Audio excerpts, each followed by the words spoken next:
Pengamat politik, Rocky Gerung menyebut Ketua Umum PDIP, Megawati Soekarnoputri tak akan gentar dengan serangan politik yang menjerat sekjen partainya, Hasto Kristianto sebagai tersangka KPK. Megawati dinilai tak akan bernegosiasi politik dengan pihak manapun terkait kasus Hasto Kristianto. Menurut Rocky, Megawati menganggap kasus Hasto ialah kasus enteng dibandingkan peristiwa besar yang pernah dialami Megawati selama memimpin PDIP. Karena kepemimpinan Megawati lah, PDIP dinilai sudah kenyang bertarung menghadapi badai besar dalam politik. Megawati pun dinilai memiliki kemampuan membaca keadaan sehingga sulit untuk diprediksi oleh lawan-lawan politiknya.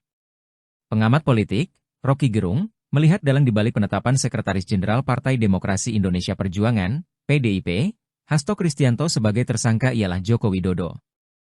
Rocky menyebut penetapan tersangka Hasto sebagai bentuk pemerasan politik yang dilakukan Jokowi. Jokowi dinilai membalas dendam terhadap Hasto karena selama ini memperteli kelakuan Jokowi. Jokowi pun memerintahkan agar Hasto terjerat hukum.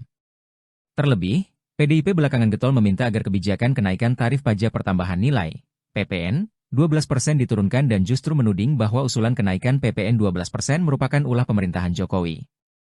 Rocky juga melihat ada sebuah skenario lebih dulu agar moral Hasto dan beberapa tokoh PDIP jatuh sebelum Hasto dipersangkakan. Komisi Pemberantasan Korupsi, KPK, menetapkan Sekretaris Jenderal Partai Demokrasi Indonesia Perjuangan, Sekjen PDIP, Hasto Kristianto sebagai tersangka kasus dugaan suap. Dalam konferensi pers di Gedung Merah Putih KPK, Jakarta, Selasa, 24 Desember 2024, KPK menetapkan Hasto sebagai tersangka dugaan suap terhadap eks-komisioner Komisi Pemilihan Umum, KPU, Wahyu Setiawan. Ketua KPK Setio Budianto mengatakan, penyidik Komisi Antirasuah memiliki bukti Hasto bersama orang kepercayaannya terlibat suap yang diberikan tersangka Harun Masiku, eks-kader PDIP, kepada Wahyu Setiawan.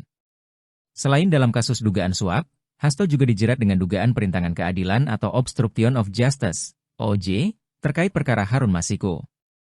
Surat perintah penyidikan atau sprindik terkait penetapan tersangka Hasto diterbitkan pada 23 Desember 2024 dengan nomor sprint, DIK 153 DIK 0001-12-2024. KPK menduga, Hasto bersama orang kepercayaannya, Doni Tri Istiqomah, membantu Harun Masiku untuk menyuap Wahyu Setiawan.